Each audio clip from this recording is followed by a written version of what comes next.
हाय, नमस्कार। हमारे 9th का ये सेशन जो चल रहा था केमिस्ट्री का, इज मैटर अंडर प्योर, उसका सेकंड वीडियो हम लोग लेकर आए हैं। पर ये पढ़ने से पहले हम लोग कुछ रिकॉल करते हैं। लास्ट क्लास में हम लोग पढ़े थे characteristics of particles of matter. बहुत आसान था। हम लोग ये बात किए थे सॉलिड, लिक्विड, गैस, कुछ कुछ ये सब भी चला था हमारा। फिर हम लोग देखे थे कि क्या क्या एटम है, मॉलिक्यूल है, वगैरह वगैरह, बहुत सारा चीज देखे थे। आपसे एक सवाल, अगर मैं ये बोलूं कि मैं आपको पानी से बने चीजों पे बिठाना चाहूं, क्या आप बैठ सकते हो? हाँ या ना? आपके ऊपर आंसर मैंने छोड़ दिया। आइए देखते हैं इस चैप्टर को आगे लेकर। अगर ये पढ़ लिए तो शायद हम लोग इसका जवाब देख पाएंगे। हमारे इस वीडियो का शुरुआत करते हैं एक वर्ड रिजिड से। पहले इसके बारे में सुने होंगे पर अब इसका मतलब जानेंगे। रिजिड को डिफाइन कैसे किया जा रहा है? दो वर्ड, क्योंकि हम लोग बिल्कुल सिंपल और काफी कम शब्दों में डिफाइन करते हैं साइंस में। देखिए, अनबेंडिंग और इनफ्लेक्सिबल, दोनों का मतलब एक ही चीज है बट थोड़ा आपस में अलग अलग है। अनबेंडिंग का मतलब जिसको बेंड नहीं कर सकते, इनफ्लेक्सिबल का मतलब जो फ्लेक्सिबल नहीं है, जो हार्ड है। दोनों का मतलब सेम ही चीज है, हार्ड है। ये है आपका रिजिड, ऐसा बॉडी जो इसको हम लोग बेंड नहीं कर सकते हैं, जो अनबेंडिंग, जो इनफ्लेक्सिबल है। ऐसे चीजों को हम लोग बोलते हैं rigid body, strong, solid body. इसी का जस्ट उल्टा है फ्लूइड। फ्लूइड सॉफ्ट, फ्लूइड का मतलब लिक्विड। जरूरी नहीं है कि फ्लूइड का मतलब सिर्फ और सिर्फ लिक्विड। हमारे दिमाग में तो यही डाला गया है कि फ्लूइड का मतलब लिक्विड होना चाहिए, पर ऐसा नहीं है। क्यों नहीं है? क्योंकि फ्लूइड का डेफिनेशन समझते हैं, फिर आप बताना कि क्या मैंने जो बोला वो सही है या नहीं। बोला गया दैट कैन फ्लो इजीली, जो इजीली बह जाए। भावनाओं में बहना नहीं, इजीली बह जाए, मैटर का बहना, वैसे चीजों को फ्लूइड बोलते हैं। अब बताओ, पानी बह सकता है? हाँ सर, पानी तो बहता है। नदी में पानी बहता है। हम बोलते हैं कि नहीं, पानी तो तैरता है। ऐसा है क्या? पानी तैर सकता है? नहीं, पानी बहता है, इट मीन्स पानी फ्लूइड है। अच्छा, हवा उड़ता है क्या? हवा उड़ता है? हवा उड़ता है? नहीं, हवा भी तो बहता ही है। तो हवा भी तो हमारा फ्लूइड ही है। यानी कि जो बह सकता है जैसे हवा और पानी, यानी एयर, यानी कि लिक्विड और गैस, वो सब कहलाता है फ्लूइड। तो इसका ये मतलब है कि लिक्विड के साथ साथ गैसेस भी हमारे फ्लूइड में ही आता है। उसके बाद बोला गया कि need a vessels to store. हमारे पास ये मार्कर है जो कि रिजिड है, मतलब जो इनफ्लेक्सिबल है, अनबेंडिंग है। इसको हम लोग एक नॉर्मल सी जगह पे रख दिए, ये वैसा का वैसा ही है, हिल भी नहीं रहा है, बह भी नहीं रहा है, फैल भी नहीं रहा है। पर अगर इसी पे हम पानी डाल दें, वो बिल्कुल बहना लग जाएगा, गिरने लग जाएगा। ऐसा क्यों हो रहा है? क्योंकि हम लोग फ्लूइड को एक वेसल्स में स्टोर कर सकते हैं, एक थ्री डायमेंशनल बॉडी जिसके अंदर हम लोग उसको स्टोर करके रख सकते हैं। तो ऐसा बॉडी जिसको हम लोग वेसल्स में स्टोर करेंगे वो कहलाएगा फ्लूइड। यानी कि लिक्विड और gaseous are called fluid, but solid का सिर्फ एक ही दोस्त है, वो है रिजिड। यानी सॉलिड सिर्फ और सिर्फ रिजिड में आएगा, बट फ्लूइड में जो है आपका लिक्विड और गैस दोनों आ रहा है। आइए अब तीनों को एक अलग अलग तरह से डिफरेंशिएट करते हैं, ताकि एक छोटे से ग्राफ में, छोटे से पार्ट में इन सबका प्रॉपर्टीज काफी आसानी से समझ पाएंगे। मेरे हर एक बात का फिगर पे आपको एक्सप्लेनेशन वगैरह दिख जाएगा, तो ध्यान से देखिए। पहला बात, फिक्स शेप और फिक्स वॉल्यूम। वॉल्यूम समझते हैं, आप लोग मैथ्स में वगैरह बनाए होंगे कि लेंथ इतना, ब्रेथ इतना, हाइट इतना, तो find the volume, L into B into H. ठीक है। वॉल्यूम का मतलब होता है इनर एरिया या इनर हाइट का जो मल्टीप्लीकेशन है, वो वॉल्यूम कहलाता है। मतलब कि सिंपल आयतन कहते हैं इसको। शेप, शेप तो कभी बदल ही नहीं सकता लिक्विड सॉलिड का, बिना उसके साथ छेड़छाड़ के, उसका शेप बदलने से रहा तो बोलेंगे कि इसका फिक्स शेप है, शेप नहीं बदलेगा। मार्कर सिलेंड्रिकल है, हम किसी भी तरह से इसको बिना छेड़छाड़े कोन नहीं बना सकते हैं, क्योंकि ये सॉलिड है।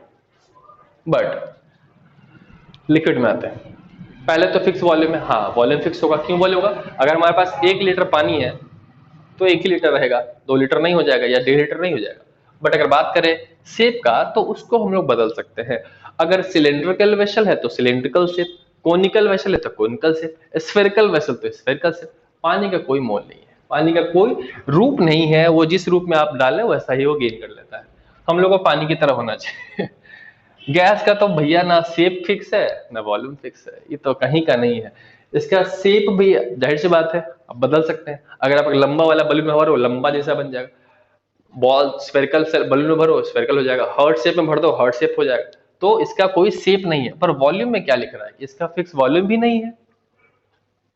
कैसे?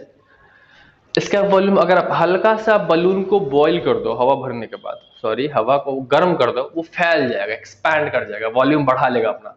तो कह सकते हैं कि इसका वॉल्यूम पे भी आपको भरोसा नहीं करना है। इसी रीजन के कारण गर्मियों में हमारे टायर्स फटते हैं बाइक वाले, या साइकिल के टायर्स फट जाते हैं। क्यों? क्योंकि जो हवा है, जो गैस है, हल्का सा गर्मी मिलने पे अपना वॉल्यूम बढ़ा लेता है। अब टायर का तो वॉल्यूम फिक्स है, क्योंकि टायर आपका सॉलिड है, तो वो अपना वॉल्यूम फिक्स रखा है। मगर हम लोग बूम, गया। Can't be compressed. कोशिश कर लो, हाथ में एक पत्थर लो, उसको दबाने की कोशिश करो, दब जाए तो मुझे वीडियो बना के भेज देना। बट लिक्विड को हम भी दिखा सकते हैं, वी कैन कंप्रेस लिक्विड। आप उसको पॉलिथीन में डालो, दबा के देख लो, लिक्विड कंप्रेस हो जाएगा। हल्का ही होगा पर होता है, थोड़ा सा ही होगा पर होता है। पिस्टन में डाल के उसको देखेंगे, हल्का कंप्रेस होगा पर होगा। गैसेस का तो कोई मोल ही नहीं है, वो तो इतना ज्यादा कंप्रेस होगा कि आप सोच भी नहीं सकते हो। तो इसको हम बोल सकते हैं कि बिल्कुल कंप्रेस नहीं होगा, हल्का कंप्रेस होगा, आराम से कंप्रेस हो जाएगा। तो बोलते हैं कि गैसेस जो है वो इजीली कंप्रेसिबल है। High density, moderate to high density. Density का मतलब होता है कि आप समझिए, यहां पर इसका हम फॉर्मूला बताते हैं आपको, मास बाई वॉल्यूम है। मतलब कि एक गिवन एरिया पे आप कितना वजन रखे हो वो वॉल्यूम कहलाता है। मतलब अगर हम इतने पे हम 1000 बालू के कण को रख दें इस एरिया में, तो कुछ उसका डेंसिटी हो जाएगा। पर वहीं पे अगर हम 1000 की जगह 1 लाख बालू रख दें तो उसका एरिया फिक्स है, मगर वजन बढ़ गया तो बोलते हैं इसका डेंसिटी बढ़ गया। तो सॉलिड में क्या होता है कि इसमें क्या है कि बहुत कम एरिया में बहुत ज्यादा एटम को डाल दिया जाता है, तो उसका डेंसिटी ज्यादा है। पर यहां पर मॉडरेट टू हाई डेंसिटी है, मतलब यहां पर डेंसिटी बदलते रहता है। जैसे कि आप वाटर ले लीजिए, उसका कुछ डेंसिटी है, आप केरोसिन ले लीजिए, उसका डेंसिटी वाटर से कम है, आप वही हनी ले लीजिए, तीनों का डेंसिटी अलग अलग है। हनी का हायर डेंसिटी है, वाटर का मॉडरेट है, और इसका काफी लो डेंसिटी है। अब इसी वजह से क्या होता है कि केरोसिन है वो पानी के ऊपर तैरने लग जाता है। इसका डेंसिटी की बात ही नहीं करेंगे, बहुत लो है इसको, मतलब समझिए तो है ही नहीं इसका डेंसिटी। आप हाथ पे हवा रखे आपको पता भी नहीं चल रहा है। हाँ, पर वही अगर पूरा दुनिया का हवा लगा दे तो समझ रहे हैं आप, एटमॉस्फेरिक प्रेशर 8 क्लास में पढ़े हैं। Do not fill container completely. Container completely fill करने वाला बात काफी अलग है। देखिए क्या होता है, सपोज कीजिए कि हमारे पास एक कंटेनर है, एक कंटेनर है, ये हमारा सिलेंड्रिकल कंटेनर है, ये हमारा उसका फुल है ऊपर का। अब जब सॉलिड भरेंगे तो बिल्कुल ऐसे शेप में रहेगा, उसको कंप्लीटली फिल नहीं करेगा। अब इसको कंप्लीटली फिल क्यों नहीं करेगा वो हम लोग आगे पढ़ेंगे, इसको कंप्लीटली फिल क्यों नहीं करता है। पर वही अगर बात करें लिक्विड का, तो ये भी बोल रहा है कि ये भी कंप्लीटली फिल नहीं करता है। आप ध्यान से देखना, जब भी आप ग्लास में पानी डालोगे तो उस पानी का शेप कुछ यूं होता है, कर्व रहेगा, पर उसको कंप्लीटली फिल नहीं करता है। बताएंगे अभी। ये कर लेगा इजीली, क्यों कर लेगा पढ़ेंगे आगे। डू नॉट फ्लो, अभी हम बताए रिजिड है, अनबेंडिंग है, फ्लो तो करने से रहा। फ्लूइड और गैसेस और लिक्विड फ्लो कर देता है, फ्लो इजीली। चलिए, ये जितना हम प्रॉपर्टी बताया मैंने, ठीक है सर हम मानते हैं आप सही कह रहे हैं, पर इसके पीछे का रीजन क्या है? तो रीजन आपका तीन ही है। पहला, इसका वॉल्यूम फिक्स होना, शेप फिक्स होना, कंप्रेसिबल ना होना, डेंसिटी ना हो, डेंसिटी बहुत ज्यादा होना, ये सब का सब इस पे है। सॉलिड में क्या होता है, कम ही एरिया में बहुत ज्यादा एटम है तो डेंसिटी बढ़ गया, डेंसिटी बढ़ा तो काफी टाइट हो जाता है, वो हार्ड तो कंप्रेस हो जाता है, उसको दबा नहीं सकते। वॉल्यूम और शेप भी नहीं बदला, क्योंकि क्योंकि क्योंकि यहां देखो, उन दोनों के बीच का अट्रैक्शन बहुत ज्यादा है, इसको इंटर पार्टिकल फोर्स कहते हैं। बहुत ही ज्यादा पावरफुल फोर्स है। मतलब इसमें जो एटम है आप उसको खींच के अलग नहीं कर सकते, क्योंकि इसके बीच के एटम्स के बीच में बहुत ज्यादा पावरफुल फोर्स लग रहा है, जिसको हम लोग इंटर पार्टिकल फोर्स कहते हैं। और यही रीजन है कि आप इसका शेप और वॉल्यूम को नहीं बदल सकते, पॉसिबल ही नहीं है। तीसरा है काइनेटिक थ्योरी ऑफ मैटर। देखिए यहां पर बात करते हैं फ्लो होने का, flow easily, fill container completely, very low density, ये सब के पीछे का रीजन यही है, kinetic theory of matter. Kinetic का मतलब ऐसा चीज जिसमें मूवमेंट की वजह से एनर्जी हो, that is called kinetic energy. अब चूंकि गैस का जो मॉलिक्यूल्स बहुत दूर दूर पे है, अब दूर दूर पे है तो इजीली मूव कर रहा है, उसको कोई रोक टोक नहीं है, उसके बीच का फोर्स भी बहुत कम है, तो आप उसको इजीली अलग अलग कर सकते हो, और यही रीजन है कि उसका डेंसिटी भी कम है और वो इजीली फ्लो करता है। अब ऐसा नहीं कि सॉलिड का बॉडी मूव नहीं करता है, सॉलिड का बॉडी भी मूव है, उसका पार्टिकल भी मूव करता है, मगर चूंकि इतना, कैसे आप ट्रेन में है, आप 4 लोग दोस्त लोग हैं, ट्रेन में है, खाली है पूरा बॉगी, आप इजीली इधर से दौड़ रहे हैं, कोई दिक्कत नहीं। पर आप मुंबई चले जाओ, वहां के लोकल में बैठ जाओ, वहां पर अगर आप ऐसे घुस गए तो आप हिल भी नहीं सकते हैं, आप एक कदम आगे नहीं बढ़ सकते हैं, क्योंकि वहां इतना ज्यादा डेंसिटी बढ़ जाता है, कह भी नहीं सकते। हाँ, पर वो अगर ट्रेन चल रहा है तो आप अपनी जगह पे वाइब्रेट करेंगे, ऐसे ऐसे ऐसे ऐसे। तो सॉलिड का कंडीशन यही है, सॉलिड का जो पार्टिकल होता है वो आपस में वाइब्रेट कर सकता है, मूवमेंट नहीं कर सकता। 8 क्लास में या 7 क्लास में आप हीट चैप्टर में पढ़ेंगे ट्रांसफर ऑफ हीट। तो सॉलिड क्या करता है, वो कंडक्शन करता है, वो क्या होता है, अपने ही जगह वाइब्रेट करके एनर्जी पास कराता है। मगर लिक्विड और गैस क्या करता है, कन्वेक्शन करता है, वो हीट को मलकर पकड़ा, उड़ के चला गया वहां पे, तो वो फ्रीली टू मूव होता है गैस का और लिक्विड का पार्टिकल। बट सॉलिड क्या है, हाईली कंप्रेसिबल है, तो ये बस वाइब्रेट करेगा, ये मूवमेंट नहीं करता है। अब इसमें कुछ रिलेटेड क्वेश्चंस है जो काफी ट्रिकीस्ट है, टीचर्स क्या फेवरेट क्वेश्चंस कह सकते हैं, कि जो रबड़ बैंड है वो सॉलिड है या लिक्विड है या गैस है। अब बताओ, सोचो, रबड़ बैंड है गैस, यस ना, लिक्विड भी नहीं है, फ्लो नहीं करेगा, आप छोड़ दो, क्या बह रहा है, नहीं बह रहा है, तो सॉलिड ही होगा। पर फिर क्वेश्चन आता है कि अगर वो सॉलिड है तो उसका शेप तो चेंज हम लोग कर सकते हैं। आप रबड़ को खींचो, खिंच गया, तो क्या वो कैसे है सॉलिड? इसके पीछे का रीजन है कि वो सॉलिड अपना शेप खुद से चेंज नहीं कर रहा है, आप उस पर एनर्जी लगा रहे हो तब वो चेंज कर रहा है। आप जैसे एनर्जी छोड़ दो फिर से अपने रियल शेप में आ गया, तो उसने शेप चेंज कहाँ किया, नहीं किया।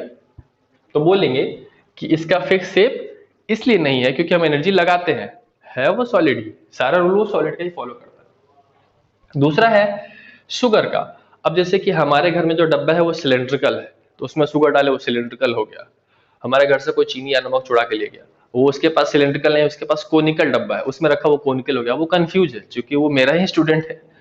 अरे सर तो पढ़ाए थे कि उसका शेप नहीं चेंज होता है, पर यहाँ तो शेप चेंज हो रहा है, चीनी उनके घर में सिलेंड्रिकल था, हमारे घर में कोनिकल हो गया, कैसे हो गया भाई? तो हम बता दें कि वो जो चीनी है जब आप उसको जूम करके देखेंगे तो उसका जो फिक्स शेप है वो वही है, वो क्यूबोइडल शेप का रहेगा, क्यूबिकल शेप का ही रहेगा। क्योंकि वो बहुत ज्यादा अमाउंट में है तो आप उसको एक्चुअली शेप चेंज कर पा रहे हो, चीनी का शेप फिक्स ही है, आप उसको तोड़ोगे फिर से उसी शेप में वो टूट जाएगा। तो यहाँ पर ये हो गया कि चीनी भी अपना शुगर भी अपना शेप चेंज नहीं करता है, या सॉल्ट भी अपना शेप चेंज नहीं करता है। तीसरा है स्पॉन्ज, सीट वगैरह में, सोफा वगैरह में जो रहता है वो। अब देखिए, बोल सर हाईली कंप्रेसिबल हो, दबा दब गया सर, देखिए दब रहा है। तो होता ये है कि आप स्पॉन्ज को नहीं दबाते हैं, स्पॉन्ज के अंदर बहुत सारा हवा भरा हुआ होता है, वो हवा को आप कंप्रेस करते हो, हवा वो दब के निकल जाता है। पर एक बार वो जब दब जाए पूरा, फिर उसको दबाने की कोशिश करना, वो नहीं दबने वाला है। मतलब कि अगर मेरा एक स्पॉन्ज इस शेप का है, आप इसको दबा के बिल्कुल इस शेप पे ला दिए और ये यहाँ पे आके अब दबना बंद हो गया, इसका मतलब कि आप इससे ज्यादा उसको नहीं दबा सकते हैं। अगर आप उसको दबाना चाहें तो आपको इस पे बहुत ज्यादा फोर्स लगाना पड़ेगा। तो सर यहां से यहाँ क्यों दब गया? क्योंकि इसके बीच में बहुत सारा हवा भरा हुआ था, अब जब इसको दबाएंगे सारा हवा निकल जाएगा और हमारे पास सिर्फ सॉलिड स्पॉन्ज इतना ही बचेगा। इस वजह से आप इसको दबा नहीं सकते हैं, और यही रीजन है कि स्पॉन्ज भी आपका सॉलिड में ही आता है। आप रसगुल्ला देखते हो, रसगुल्ला को निचोड़ दबा दो, पूरा रस गिर गया, उसके बाद वो नहीं दबेगा क्योंकि वो सॉलिड ही होता है। बेसिक था हमारा ये। इसके बाद हमारा नेक्स्ट टॉपिक है डिफ्यूजन, काफी नया वर्ड है। हाँ, देखते हैं क्या है। अगर डेफिनेशन पे चले तो ये बोल रहा है कि the mixing of two substances due to motion of it particle. आप कोई भी चीज को मिक्स करते हो, वो मिक्सिंग नहीं, यहां पर वो अपने पार्टिकल्स के मूवमेंट के कारण अपने आप मिक्स हो जा रहा है, दैट इज कॉल्ड डिफ्यूजन। अब जैसे कि पहले वीडियो में भी हम लोग पढ़े थे characteristics of particles of matter में, कि the particles of matter constantly moving, continuously moving. हम लोग ब्राउनियन मोशन भी देखे थे जिसमें दिखाए थे कि कैसे स्टिक पॉलन ग्रेन जो है वो इधर उधर मूव हो रहा है, क्यों? क्योंकि उस पर वाटर मॉलिक्यूल्स आके फोर्स लगा रहा है। तो यहां पर बोलते हैं कि डिफ्यूजन भी उसी चीज को आगे बढ़ाता है, मतलब वही जो हमारा बेस है और उसी बेस पे हम लोग डिफ्यूजन को अभी समझने वाला है। कोई भी नॉर्मल सा पार्टिकल जब वो इंटरमिक्स हो जाता है, खुद में इंटरमिक्स हो जाता है, वो कहलाता है डिफ्यूजन। अब देखिए, अगर हमको मिक्स होना है तो हमको मूव करना पड़ेगा, और बिना मूव किए मिक्स होना पॉसिबल नहीं है। तो इसी मूवमेंट को, इसी मिक्सिंग ऑफ टू सब्सटेंसेस को डिफ्यूजन कहते हैं। अब यहां पर यही समझाया गया है। देखिए, it occurs in solid, liquid and gases. देखो, ये जो मूवमेंट है वो तीनों में होता है। अभी जस्ट हम बताए हैं कि लिक्विड में जो पार्टिकल्स का मूवमेंट है वो होता है, सॉलिड के कंपैरिजन में ज्यादा होता है, गैसियस में सबसे ज्यादा होता है, सॉलिड में बहुत कम होता है। उसी के बेस पे हमारा डिफ्यूजन भी है। तो बोलेंगे कि वैसे तो मूवमेंट सब में हो रहा है, डिफ्यूजन सॉरी वाइब्रेशंस होता है सॉलिड में, मतलब वहां के पार्टिकल्स मूवमेंट नहीं करते हैं पर वाइब्रेट करते हैं अपने ही जगह पे, तो उसके अकॉर्डिंग डिफ्यूजन भी यहाँ पर वैसे ही होता है। देखिए, चूंकि मोशन जो है पार्टिकल का गैसियस सब्सटेंसेस में बहुत ज्यादा है, तो उसका डिफ्यूजन भी बहुत जल्दी होगा। स्लोएस्ट है सॉलिड में, क्योंकि उसका जो मोशन है, उसका जो पार्टिकल का मोशन है वो बहुत बहुत कम है, इस वजह से डिफ्यूजन भी बहुत कम होगा। अब देखते हैं, टेम्परेचर अगर आप बढ़ाइएगा तो वो डिफ्यूजन के रेट को बढ़ा देगा। इसको एग्जांपल से समझते हैं। जैसे कि आप क्या करते हो, चाय बना रहे हो, तो चाय में आप चीनी मिक्स करते हो, चीनी डाल दिए, वो हिला दिए, वो इजीली मिक्स हो गया, बहुत जल्दी मिक्स हो जाता है। पर जब वो चाय निकाल लेते हो, फिर भी आपको चीनी और ज्यादा चाहिए, उस पर जब आप चीनी मिलाते हो वो मिक्स नहीं होता है जल्दी, उसमें आपको बहुत मेहनत करना पड़ेगा। तो ऐसा इसलिए होता है क्योंकि जब हम लोग चाय बना रहे होते हैं, हम कंटिन्यूअसली टेम्परेचर को बढ़ा रहे होते हैं, तो वो इजीली मिक्स हो जाता है, इजीली हमारा जो सॉलिड है वो चीनी है वो लिक्विड में कन्वर्ट हो जाता है, वो डिफ्यूज हो जाता है। अब देखते हैं बारी बारी से। देखिए, सबसे पहले डिफ्यूजन इन गैसेस, इसका एग्जांपल आपको दिख रहा है ब्रोमीन में। अब देखेंगे कि ब्रोमीन रेड कलर का हमारा सब्सटेंस है, ऊपर में एक क्यूब में जो है आपका हवा भरा हुआ है, एक में ब्रोमीन है। आप जैसे ही उसको इन्वर्ट कर दिए, पलट दिए, तो ब्रोमीन क्या हो रहा है, धीरे धीरे धीरे धीरे करके मिक्स हो गया। अब यही रीजन है डिफ्यूजन का, ये गैसेस में होता है। आप इसका एग्जांपल और देखिए, जो हम लास्ट वीडियो में एग्जांपल दिए थे कि परफ्यूम स्प्रे करते हैं, वो इजीली मूव करते करते कहीं और चला जाता है, या अगर बगल वाले घर में बहुत अच्छा खाना बन रहा है तो नाक में स्मेल आ जाता है। तो ये सब डिफ्यूजन इन गैसेस के माध्यम से होता है। उसके बाद है डिफ्यूजन इन लिक्विड, तो इसका एग्जाम्पल आपको दिखेगा, एक मिनट, इसका एग्जाम्पल आपको हम दिखाते हैं। फिगर में आपका दिख रहा है पोटेशियम पर मैंगनेट का, जो लास्ट वीडियो में भी हम शो किए थे, पोटेशियम पर मैंगनेट। वो पोटेशियम पर मैंगनेट आप देखिए, वो लिक्विड में इजीली बहना शुरू हो जाता है, पर थोड़ा टाइम लगता है। वो गैसेस जितना फास्ट नहीं, क्योंकि उसका पार्टिकल्स इतना ज्यादा फास्ट मूवमेंट नहीं दिखाते हैं। आप चीनी का एग्जांपल भी देख लीजिए, आप नॉर्मल क्या करते हैं, आप पानी में चीनी डाल के छोड़ दिए, वो मूवमेंट नहीं करिए, तो वो बहुत लेट घुलेगा, पर आप उसको मूवमेंट करा दीजिए, उसके पार्टिकल्स को आप मूव करा दीजिए, या सिंपल आप उसके पार्टिकल को हीट दे दीजिए। हीट एनर्जी देने से क्या होता है, पार्टिकल्स में एनर्जी, काइनेटिक एनर्जी बढ़ जाता है, और काइनेटिक एनर्जी बढ़ने से उसमें ताकत आ जाता है। ये बिल्कुल ऐसे कि आप एक जो रेस लगाता है उसको आप कुछ अलग से बॉर्नवीटा पिला दीजिए, उसमें ताकत आ जाएगा, उससे काइनेटिक एनर्जी बढ़ जाएगा। तो यही है सॉलिड सब्सटेंसेस का, सॉरी लिक्विड सब्सटेंस का, उसमें आप हल्का सा भी हीट दोगे उसका डिफ्यूजन फास्ट हो जाता है। गैसेस का भी यही सिद्धांत है, आप उसको गर्म करो वो फैलना शुरू करेगा, मूवमेंट बढ़ जाएगा, इससे कारण डिफ्यूजन उसमें और ज्यादा फास्ट हो जाएगा। अब ये सब तो नॉर्मल था लिक्विड और गैसेस में, पर बात करते हैं सॉलिड में। सॉलिड में किस तरह का डिफ्यूजन, सॉलिड में डिफ्यूजन कैसे होगा, सॉलिड में सब्सटेंस कहाँ मिक्स करता है। ऐसा थोड़ी हम लोहे को चांदी से कंटिन्यूसली रब करा दे या सटा के रख दे तो वो चिपक जाता है, या फिर अपन बदल लेता है, लोहा चांदी हो जाता है, चांदी, ऐसा नहीं होता है। पर ऐसा हम लोग देख सकते हैं, चूंकि अभी हम आपको बताए हैं कि सॉलिड में मूवमेंट बहुत स्लो है, तो डिफ्यूजन होने में बहुत टाइम लग जाएगा, बहुत ज्यादा टाइम लग जाएगा, बहुत ज्यादा टाइम लग जाएगा। इसका एग्जाम्पल देखिए, हमारा जो मार्कर है इसमें अब लिक्विड में सॉलिड भी मिक्स है, तो अगर हम इसको रब करते हैं तो हमारे हाथ में एक सॉलिड सब्सटेंस आके चिपक जाता है। पर अगर हम इसी मार्कर को 10-15 दिन ऐसे लिखा हुआ छोड़ दें और अब आके इरेज करेंगे, तो उसको इरेज करना बहुत ज्यादा मुश्किल हो जाएगा। क्यों? क्योंकि ये मार्कर के इंक में जो सॉलिड पार्टिकल था वो इससे चिपक के डिफ्यूज हो गया है और आपस में इंटरमिक्स हो गया है, तो इसको रब करने में हमको बहुत ज्यादा मेहनत करना पड़ेगा। तो ऐसा कह सकते हैं कि डिफ्यूजन भी होता है गैस सॉलिड में, पर बहुत स्लो होता है। अब इसी एग्जांपल और देखिए कि अगर घर वगैरह टूटता है तो उसके छड़ में आप देखेंगे कि उसका जो है प्रिंट आ जाता है आपके कुछ ऐसे जगहों पर जो काफी सॉलिड ही होता है पर हार्ड, जैसे सीमेंट में ही उसका प्रिंट आ जाता है।